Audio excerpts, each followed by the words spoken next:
Hi friends, welcome to my channel. ఈరోజు నేను చెప్పబోయే 3 కథలు, విష్ణువు ఇంకా శివుని గూర్చి 3 కథలు చెప్పబోతున్నాను. మన సాంప్రదాయంలో శివుడు ఇంకా విష్ణువుల గూర్చి ఆసక్తికరమైన ఒక 3 కథల్ని ఇక్కడ చెప్తున్నాను. విష్ణుకి శివుడు తన నివాసం కోల్పోయినప్పుడు, విష్ణువు శివుణ్ణి కాపాడినప్పుడు, అలాగే ఆఖరిగా మనసును హత్తుకునేటువంటి శివునిపై విష్ణు భక్తిని తెలిపే ఒక కథ. ఇలా 3 కథలు చెప్పబోతున్నాను. బద్రీనాథ్ ఉదాంతం. బద్రీనాథ్ గూర్చి ఒక పురాణ గాథ ఉంది. ఇక్కడ శివపార్వతులు నివసించారు. అద్భుతమైన ప్రదేశం. సముద్ర మట్టానికి 10,000 అడుగుల ఎత్తున ఉంది. ఒకరోజు నారదుడు విష్ణువు దగ్గరికి వెళ్ళి, మానవాళికి ఒక మంచి ఆదర్శంగా మీరు లేరు. ఎప్పుడు మీరు ఊరికే ఆదిశేషు మీద పడుకునే ఉంటారే. అలాగే మీ భార్య లక్ష్మీదేవి నిరంతరం మిమ్మల్ని సేవిస్తూ చెడగొడుతూ ఉంటుంది. మీరు ఈ గ్రహం మీద ఉన్న మిగతా జీవులకి ఆదర్శవంతుడిగా లేరు. ఈ సృష్టిలో ఉన్న అన్ని జీవాల కోసము మరింత శక్తివంతమైనది ఏదైనా మీరు చెయ్యాలి అని అంటాడు.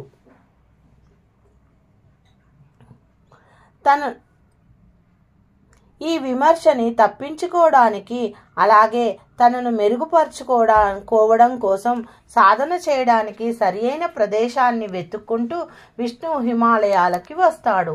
అతనికి బద్రీనాథ్ కనపడుతుంది. అక్కడ ఒక చక్కటి చిన్న ఇల్లు ఉంటుంది. ఆ ప్రదేశం తన సాధనకు సరిగ్గా సరిపోయే విధంగా ఉందని, ప్రతిదీ కూడా సరిగా తాను ఎలా కావాలనుకున్నాడో అచ్చం అలాగే ఉంటుంది. కానీ అది శివుని నివాసమని, అలాగే అతను చాలా భయంకరమైన వ్యక్తి అని తెలుసుకుంటాడు.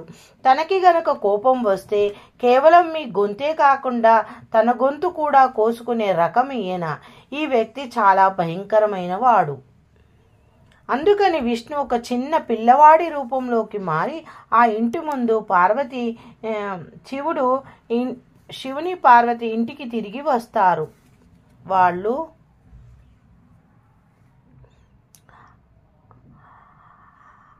అందుకని విష్ణు ఒక చిన్న పిల్లవాడి రూపంలో మారి ఆ ఇంటి ముందు కూర్చుంటాడు. వ్యాహాలికి వెళ్ళిన శివుడు, పార్వతి ఇంటికి తిరిగి వస్తారు. వాళ్ళు వచ్చేటప్పటికి వాకిట్లో ఒక చిన్న పిల్లవాడు ఏడుస్తూ కూర్చున్నాడు. ఆ పిల్లవాడి వైపు చూసి పార్వతిలో మాతృహృదయము ఉప్పొంగింది. బిగ్గరగా ఏడుస్తున్న పిల్లవాడిని ఎత్తుకొని పోయింది. శివుడు పిల్లవాడిని ముట్టుకోకు అని పార్వతీదేవిని వాదించాడు. ఆవిడ ఎందుకింత క్రూరత్వం, అలా ఎలా అనుకోగలుగుతున్నారు అని అడిగింది. శివుడు పార్వతీదేవితో ఇలా చెప్పాడు, ఈ పిల్లవాడు మంచి పిల్లవాడు కాడు. మన వాకిట్లో తనంతట తాను ఎలా ప్రత్యక్షమయ్యాడు? చుట్టుపక్కల ఎవ్వరూ లేరే. పోని తల్లిదండ్రుల పాదముద్రలు మంచులో ఎక్కడైనా కనిపించలేదే. పిల్లవాడు కాదు అని పార్వతీదేవికి చెప్పాడు. శివుడు పార్వతీదేవితో ఇలా చెప్పాడు,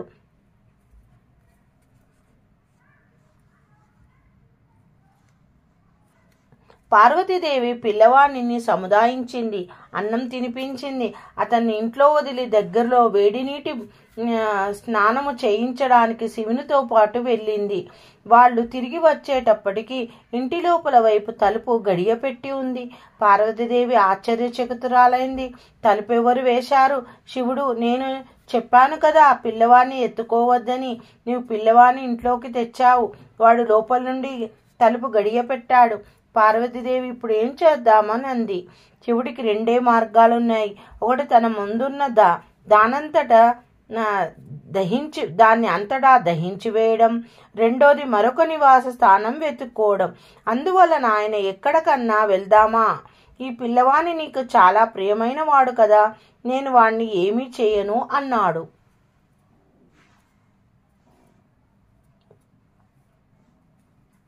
పార్వతీదేవి ఇప్పుడు ఏం చేద్దామనంది.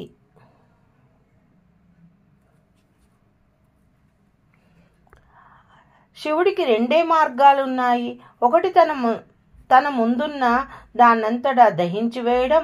రెండవది నివాస స్థానం వెతుక్కోవడం. అందువలన శివుడు ఎక్కడికన్నా వెళ్దామా అని, పిల్లవాడు నీకు చాలా ప్రియమైన వాడు కదా, నేను వాడిని ఏమీ చేయను అన్నాడు. ఈ విధంగా శివుడు తన నివాసంని కోల్పోయాడు. శివపార్వతులు ఆ ప్రాంతమంతా తిరిగారు, తగిన చోటు కోసం వెతికారు. చివరికి కేదార్నాథ్లో స్థిరపడ్డారు. మరి ఇదంతా ఆయనకి ముందే తెలియదా అని మీరు అడగొచ్చు. మీకెన్నో విషయాలు తెలుసు, కానీ మీరు వాటిని అలా జరగనిస్తారు.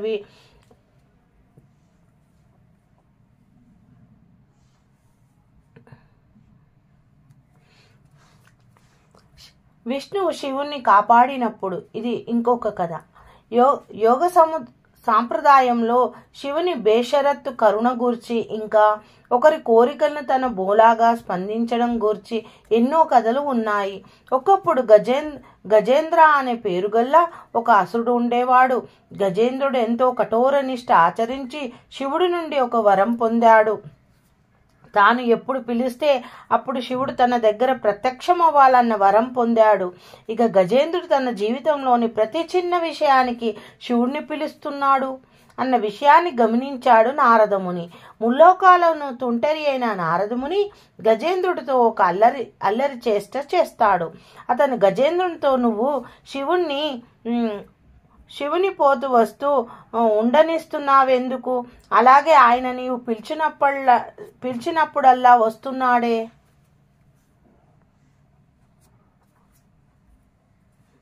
వస్తున్నాడెందుకు? ఎలాగో ఆయన నీవు పిలిచినప్పుడల్లా వస్తున్నాడే. అసలు ఆయన్ని నీలోకి వచ్చేసి అక్కడే ఉండమని అడగొచ్చు కదా, అప్పుడు ఆయన ఎప్పటికీ నీవాడిగానే ఉంటాడు కదా అంటాడు. గజేంద్రుడు ఇది మంచి ఆలోచనే అనుకొని ఆ ప్రకారంగా శివుణ్ణి వేడుకుంటాడు. శివుడు తనకు ప్రత్యక్షమైనప్పుడు అతను, నువ్వు నాలోనే ఉండాలి, నువ్వు ఎక్కడికి వెళ్ళకూడదు అంటాడు. శివుడు బోలాగా ఒక పిల్లవాడిలా స్పందిస్తూ సరే అని ఒక లింగ రూపంలో గజేంద్రునిలోనికి ప్రవేశించి అక్కడే ఉంటాడు. సమయం గడిచే కొద్దీ విశ్వంలో అందరూ శివుడి కోసం పరితపిస్తారు, కానీ ఆయన ఎక్కడ ఉన్నాడో ఎవ్వరికీ తెలియదు. దేవగణాలు అందరూ శివుని కోసం వెతకడం మొదలు పెడతారు. ఎంతగానో వెతికినా అతడు కానరాడు.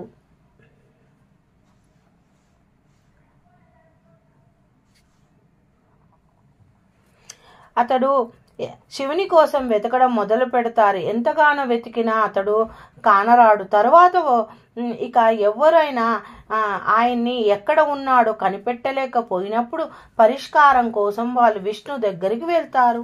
విష్ణు పరిస్థితిని చూసి ఆయన గజేంద్రుని ఉదరంలో ఉన్నాడని చెప్తాడు.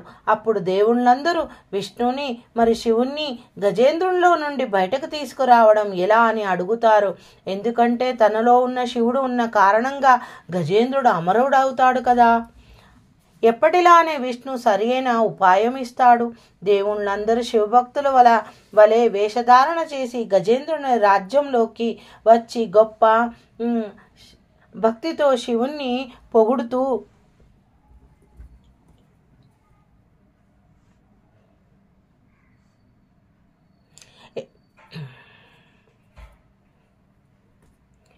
పాడటం మొదలు పెడతారు.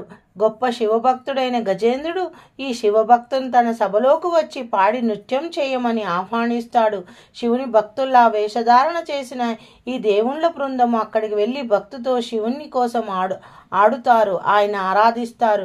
ఇక ఆయన కోసం నృత్యం చేస్తారు. గజేంద్రుని లోపల ఉన్న శివుడు తనను తాను నిగ్రహించుకోలేకపోతాడు. ఇక స్పందించక తప్పదు కాబట్టి తాను గజేంద్రుడిని ముక్కలు ముక్కలుగా చేసి అతనిలో నుండి బయటకు వస్తాడు. ఇది 2వ కథ. ఇప్పుడు చెప్పబోయేది 3వ కథ. శివునిపై విష్ణువుకి ఉన్న భక్తి.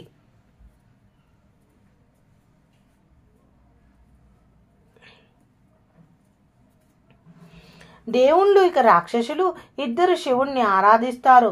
దేవదానవులకు, ఉత్తములకు, ఇంకా అధములకు అందరికీ శివుడు భగవంతుడే. ఆయన దయామయులుడు, బోలాశంకరుడు. ఆ విష్ణువే ఆయన్ని ఆరాధించేవాడు. విష్ణువుని శివుని భక్తుడని తెలిపే ఒక అందమైన కథ. ఒక్కసారి విష్ణువు శివునికి 1008 తామర పుష్పాలను సమర్పిస్తాడు. సమర్పిస్తానని మొక్కుకుంటాడు. తాను తామర పువ్వులను వెతుక్కుంటూ వెళ్తాడు. ప్రపంచమంతా మొత్తం వెతికినా తనకు కేవలము 1007 తామర పూలు మాత్రమే దొరుకుతాయి. ఒక్కటి మాత్రం తక్కువ అవుతుంది. తాను వచ్చి ఆ పూలు అన్నిటినీ శివునికి అర్పిస్తాడు. శివుడు తన కళ్ళు తెరవకుండానే ఓ చిరునవ్వు స్పందిస్తాడు.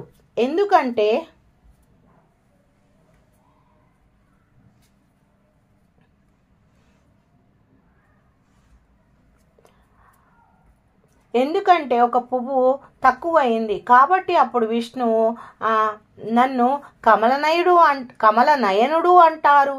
అంటే తామరల వంటి కన్నులు గల దేవుణ్ణి అని. నా కళ్ళు ఏ తామర పుష్పంతో పోల్చినా సమానంగా అందంగా ఉంటాయి కాబట్టి నేను నా కళ్ళు ఒకదాన్ని అర్పిస్తాను అనుకొని వెంటనే తన కుడి కనుగుడ్డును పీకి లింగం పైన పెడతాడు. ఈ విధమైన సమర్పణతో సంతోషించి శివుడు విష్ణువుకి సుదర్శన చక్రాన్ని ప్రసాదిస్తాడు.